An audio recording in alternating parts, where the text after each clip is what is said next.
सोचिए दुनिया एक भयानक युद्ध की चपेट में है। आप जिसको हमास और इजराइल का युद्ध समझ रहे थे वो अब बड़ा होता जा रहा है और कम से कम इस्लामिक देश जो हैं वो एकजुट हो रहे हैं, लेकिन इसमें दो सबसे बड़ी चिंता का विषय है।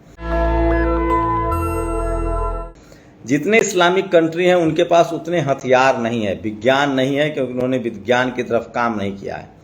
लेकिन ये युद्ध इसलिए खतरनाक हो चला है क्योंकि अब इजराइल का मुकाबला ईरान से होने जा रहा है। ईरान में विज्ञान पर काम हुआ है, वहाँ मिसाइल है, बैलिस्टिक मिसाइल है, ISBM मिसाइल है, और उससे भी ज़्यादा खतरनाक चीन और रूस जो है वो इसी बहाने अब ईरान के साथ खड़ा है।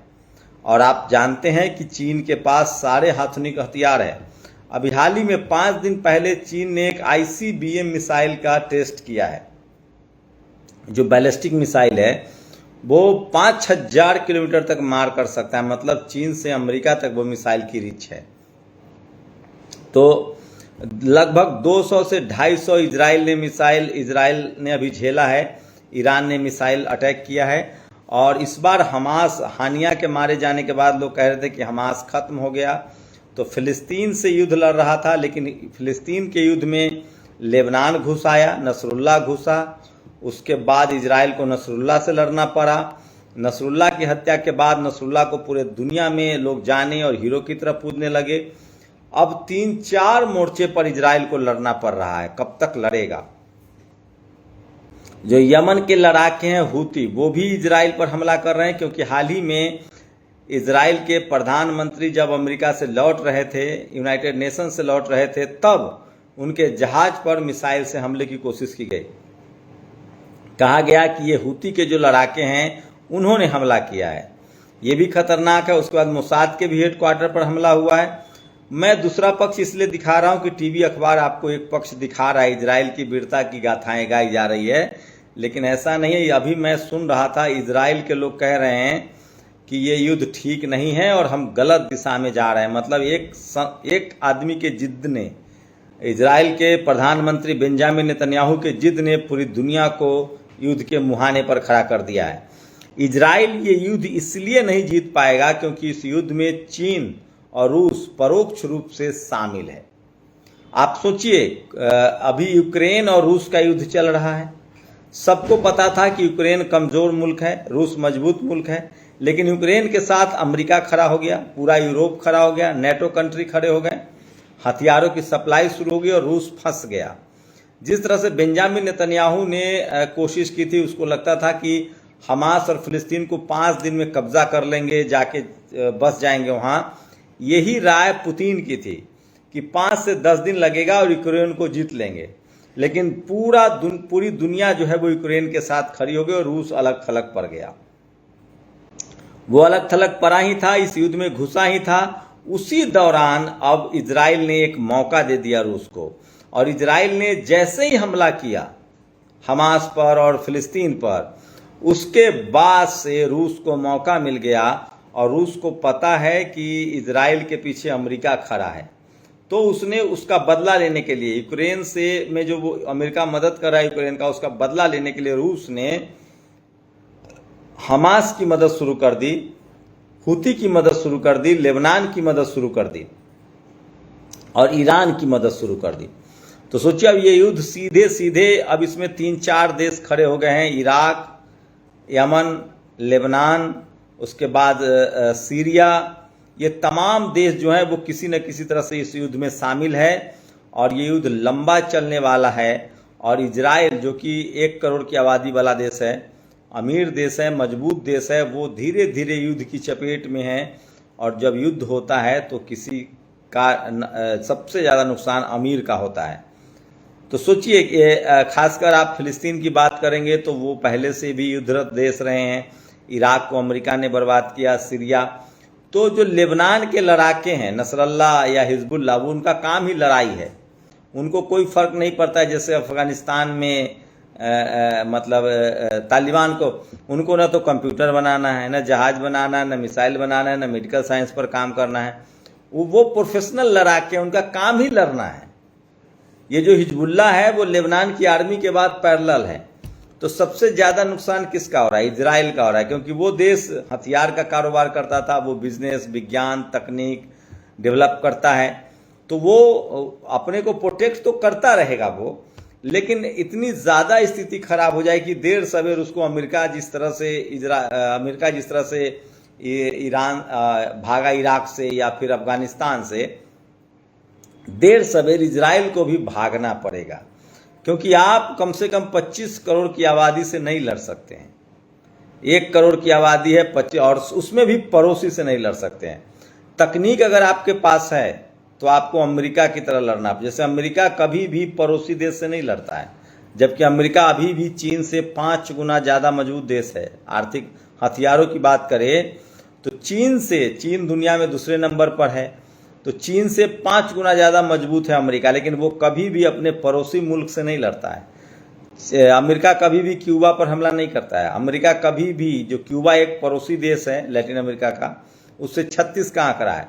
यहाँ तक कि चीन भी कभी भी पड़ोसी देश से नहीं लड़ सकता है, वियतनाम से, जापान से, ताइवान से, उससे भी 36 के आंकड़े, वो नहीं लड़ता है। पड़ोसी से जो लड़ेगा वो बर्बाद हो जाएगा। इसीलिए कहावत है कि आप घर बदल सकते हैं, पड़ोसी नहीं बदल सकते हैं। तो इजराइल फंस इसलिए गया है कि जितने जो देश से युद्ध हो रहा है, हमास एकदम, वो तो दोनों, हम फिलिस्तीन और इजराइल जो है वो मिला जुला देश है।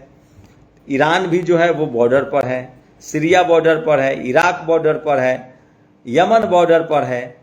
तो पड़ोसी देशों से लड़कर इजराइल फंस गया है, और इसीलिए उसकी भी तबाही हो रही है। और उसमें ईरान का इन्वॉल्वमेंट, ईरान जिस तरह से इस युद्ध में कूद गया है, उससे साफ है कि उसके पास भी रॉकेट है, रॉकेट लॉन्चर है। और इस युद्ध में आप समझिए कि अमेरिका इजराइल की तरफ से लड़ रहा है।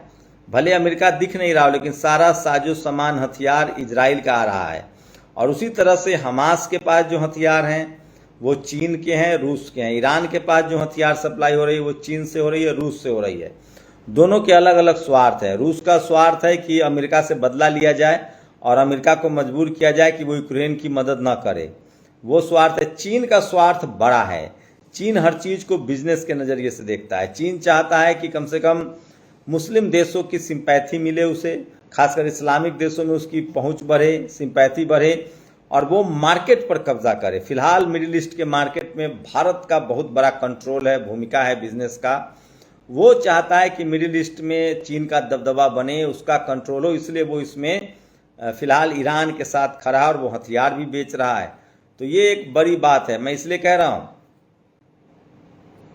कि किस तरह से इजराइल एक शख्स ने दुनिया को युद्ध के मुहाने पर खड़ा कर दिया है, और देर सवेर सही इजराइल को ये युद्ध वापस करना पड़ेगा। नहीं तो खासकर जो फिलिस्तीन हैं, जो ईरान हैं, ईरान फिर भी मजबूत देश है लेकिन वो युद्ध में शामिल है। और आज के समय में 21वीं सदी में आप किसी को युद्ध में लड़के नहीं हरा सकते हैं। अब तो छोटे छोटे देश के पास भी इतने हथियार होते हैं। तो 21वीं सदी में सचमुच युद्ध की नहीं, बुद्ध की जरूरत है। जो लोग भी इस युद्ध में शामिल हैं, देर सवेर उनको वापस लौटना पड़ेगा, लेकिन तब तक जो आम नागरिक हैं वो मारे जा रहे हैं। फिलहाल जो इजराइल के ऊपर जो हमले हुए हैं उसमें इजराइल को नुकसान हुआ है। रिहायशी इलाके में तेल अवीव जो राजधानी है वहाँ मिसाइलें हैं। तो सोचिए ये सब सत्ता के लिए हो रहा है। और आज तो तुर्की के प्रमुख ने कहा कि इजराइल का जो प्रमुख है बेंजामिन नेतन्याहू वो हिटलर के जैसे हैं। तो सोचिए शुरुआत में जो रिपोर्ट आ रही थी कि बेंजामिन सत्ता में बने रहना चाहते थे, वो चुनाव हारने के कगार पर थे, और उसके बाद उन्होंने युद्ध का ऐलान कर दिया। और युद्ध का जब ऐलान हो गया तो अब उनको सत्ता से हटना नहीं है। तो सोचिए क्या एक आदमी सत्ता में बने रहने के लिए देश को युद्ध में धकेल सकता है। अब ये युद्ध शुरू हुआ था फिलिस्तीन से और हमास से, और ये बढ़ते बढ़ते अब हुती तक पहुंच गया, जो यमन के लड़ाके हैं, लेबनान तक पहुंच गया है, हिजबुल्ला उसके लड़ाके हैं। नसरल्ला के मरने के बाद मामला और उग्र होता जा रहा है। लेकिन अब सबसे ज़्यादा खतरनाक है कि ये युद्ध जो है वो ईरान तक पहुंच गया है। तो ईरान के पहुंचने के बाद एक बात साफ है कि ये युद्ध अब अमेरिका का मुकाबला अब रूस और चीन लगातार हथियारों की सप्लाई कर रहा है, आपको बता दें कि ईरान को, और वहीं अमेरिका जो है वो इजराइल के साथ खड़ा है। तो ये स्थिति है। और दुनिया में तमाम जो इंसानियत पसंद लोग हैं, जो मानवता के पसंद लोग हैं वो उनको लगता है कि इजराइल गलत कर रहा है और इजराइल को हमास पर, फिलिस्तीन पर हमला नहीं करना चाहिए था, क्योंकि जो मानवता पसंद लोग हैं, जो शांति पसंद लोग हैं, वो हमेशा पीड़ित के साथ खड़े होते हैं।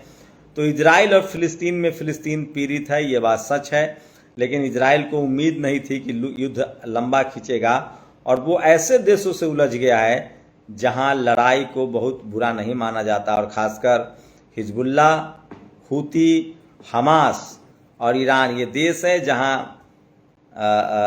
लड़ाई एक लाइफ स्टाइल है।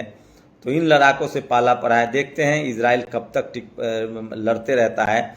देर सवेर इजराइल की व्यवस्था खराब हुई। इजराइल में पढ़े लिखे लोग हैं, वो खुद लड़ाई के विरोध में सड़कों पर आएंगे, जिसके रुझान आने लगे हैं।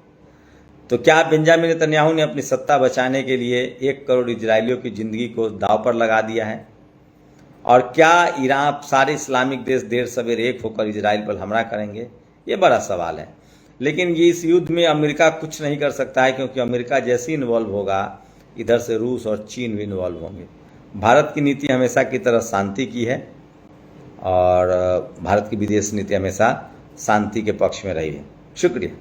नेशनल दस्तक की आपसे गुजारिश है कि अगर इसको बचाना चाहते हैं तो नेशनल दस्तक को सब्सक्राइब करने के लिए रेड कलर के सब्सक्राइब बटन को दबाएं, फिर बेल आइकन की घंटी दबाएं। नेशनल दस्तक को बचाने के लिए बहुत जरूरी है कि हर खबर को शेयर करें, लाइक करें, कमेंट जरूर करें।